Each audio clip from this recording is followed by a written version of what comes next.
Alright. Shalom Akim, this is your brother Noir. Come back with another video to the spirit prophet about Yahawashi.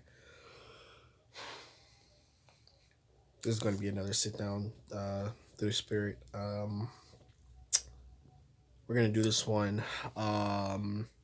This lesson is going to basically be inspired by, as you can see here on the screen, the topic will be fear mongering. Okay? Fear mongering. Alright. And this is a tactic used by Esau. All right, Satan's devices, as we would say here in the truth. Okay, this is definitely Salakia. I don't know why my screen's not moving. This is a tactic used by Esau. Okay, and I was just meditating on it today, man, because especially with a lot of these illnesses and plagues going around, it seems like it's a consistent thing. Like, oh, this coming up, this coming up, this coming up. And then it gets a little noise for like a month or a couple of weeks, and then it dies down and something else, And this is a fear-mongering tactic, This is a fear-mongering tactic, okay? This devil will create a whole problem and then use it, okay, in a psychological type of warfare tactic to get you to fear, okay? Something so small and significant, okay? So small and significant. All right. And, I'm not about to go into specific details regarding, those plagues and sicknesses. You know what I'm talking about, what we just came out of. But again, man, this is a tactic and device used by Esau to put fear in you. Another thing is this dude is out here casting spells and witchcraft upon the masses, okay? Demons, okay? Doubt demons, fear demons, all these things, man, okay? Coming in your head, okay? And really and truly, man, it's all a testimony and a test to us, because if we happen to be a part of the elect, man, we're going to look back at this, and this is all a part of the road, okay? So first and foremost, let's just get the definition of fear-mongering. It's the action of deliberately arousing public or fear or alarm about a particular issue, right? Deliberately, man, arousing. So you're purposely putting fear into the people, okay? Through tactics, okay? Consistently put on the news, consistently saying this and that, making up information and all this crap about it to try and scare you, okay? And this is just in general, man. Esau does this in general. He doesn't just do this with sicknesses and plagues. This dude does it over on an overall basis, okay? When you look at the way the devil operates, he does this on an overall basis. All right. It says, I think that's pretty much all the definitions there. I actually want to just go straight into the scriptures. All right. This shouldn't be a long lesson. All right. Just going to get to the point. All right. But again, this is a tactic and device used by Esau, okay? Fear, okay? And just like they say, fear is nothing but an illusion, okay? Right? Fear is a curse in the flesh, man, because, right, when you really think about it, fear is something that's implanted mentally, aka your spirit, your mind, okay? So it's all to do with something mental. Like you'll come across a lot of people that they're not really afraid of a lot of things because they're very sound-minded, okay? They are sound-minded, man, okay? They're very content, or you know what I'm trying to say, all right? This Isaiah chapter 41 verse 10, it says, fear though not, for I am with thee. Be not dismayed, for I am thy power. I will strengthen thee. So the Lord gives us strength, man, okay? And there's a whole bunch of fears that we have, especially being in the flesh and in captivity. Oh, how am I gonna pay this bill? When's my next meal? Or I need to pay my paycheck. Those types of things. That's all fear, man. Okay, that's all fear, and especially with Esau setting up these tactics in society. Okay, paying your bills and all these bugged out things. Okay, ideologies, paying rent. Okay, you're not supposed to pay no damn rent. You're not supposed to pay taxes. Okay, but this is all a part of the curses, and this is again a part of the road. Okay, this is all a part of the road. All right, it says, "Yea, I will help thee. I will uphold thee with the right hand of my righteousness." Okay, so the Lord imparts us with righteousness, man. Okay, and of course the Lord's gonna put fear on us to ultimately try us. It's all a chastisement, Akim. That's how you got to look at all this. It's all a test. It's all a test. When you keep consistently reminding yourself of that, embed that in your brain. This is all a test. Everything around you. Okay, all right. You want to do a lesson, something comes and tries to interrupt you. Man, all a test, man. All a test. It's all a testimony, man. Okay, that's why the word test is in the word testimony, because we're gonna come with different testimonies in this truth.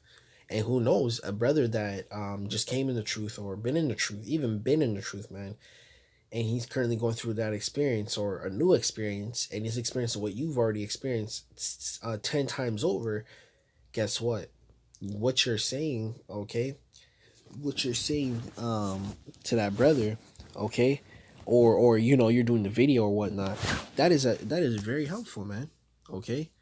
That is very helpful. That's how you gotta look at it. Okay? Because remember, we're a body, okay? And a body has many members. Okay? This is Second Timothy chapter 1 and verse 7. It says, "For Yahawah have not given us the spirit of fear." Okay, so the fear doesn't really come from the Lord, as in a sense of the Lord puts fear in your heart. The Lord uses fear to persuade you. Okay, the scripture actually tell you that through the fear of the Lord we persuade men. Okay, when we're out there teaching, we're trying to what is it called, um teach you in a sense that you have to fear the Lord. Okay, all right. So when we tell you, oh, this place is gonna be destroyed, okay, shoot, you can call that fear mongering all you want, but it's righteous because we're using it to persuade you to come into the truth. Okay, Esau uses fear mongering in a way to deceive you. Okay, we're not deceiving you. We're up here boldly giving you the message front to back, 100% the message. Esau here, Esau gives you the truth. Then he gives you 5%, if not 1% truth, and the rest is lies. All right. He uses fear mongering in a tactic in a way. It's the same thing like the Bible. Okay, the Bible isn't necessarily bad, but Esau has used it as a vessel to deceive us. Okay, he's used it to try and trick us. Okay, all right. What he's using isn't necessarily bad, but the way he goes about it is in a wicked manner. Okay, now you could say, "Oh, you guys fearmonger. We do it in a righteous sense because we put in fears in what you're supposed to fear the Lord." The scripture actually tell you you're actually supposed to fear the Lord. Blatantly tells you you're supposed to fear the Lord. Okay, because when you fear the Lord, all right, you're gonna take him serious. Okay, it's like a boss or CEO compared to a manager. The manager you might be cool with, you're chill with them, this and that, you can do whatever you want. Then the CEO actually walks in, the owner, the big guy, the big boss. He comes in, he's all serious, he ain't your friend. He looking to see what work you do and all that stuff. It's a whole different thing. All right. So it says, not of fear, but the power and of love and of sound mind. Okay. So sound mind means peace. Okay, the word mind goes back to basically connecting to the definition of the word heart. Okay, which your heart is your lob, which means your mind. Okay, so your mind is your spirit, man. It's your heart. Okay, they're all tied together. Your heart or your mind, okay, is your spirit. Okay, that's what it says when the heart is deceitful above all things. The word heart goes back to the Hebrew word lob, which means mind. So your mind is deceitful above all things. Okay, that's how Esau's able to freaking fearmonger, put fear in you. Okay, deceive you and do all this stuff because he's out here, okay, in a deceitful and wicked sense, doing what he does. Okay, it says in the love. It says and in the love and of sound mind. Okay, so again, man, sound mind means peace of mind. Okay, which is also what we strive for.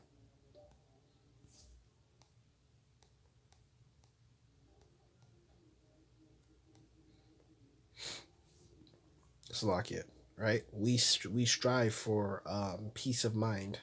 Okay, we want peace, man. We know we're not gonna get peace here, but we know we want peace. Okay, and all peace will ultimately come in the kingdom. All right, that's ultimately where peace is gonna come, because this is not meant to be our rest. So don't be trying to full out look for peace and da da. You know, you can strive for it. You know, you again, we strive for perfection. We know we're not gonna be perfect on that side, but we strive for it. It's the same concept with peace. You could strive for peace. You could set up avenues and ways to receive peace, but at the end of it all, man, you know, you're not going to completely 100% get peace.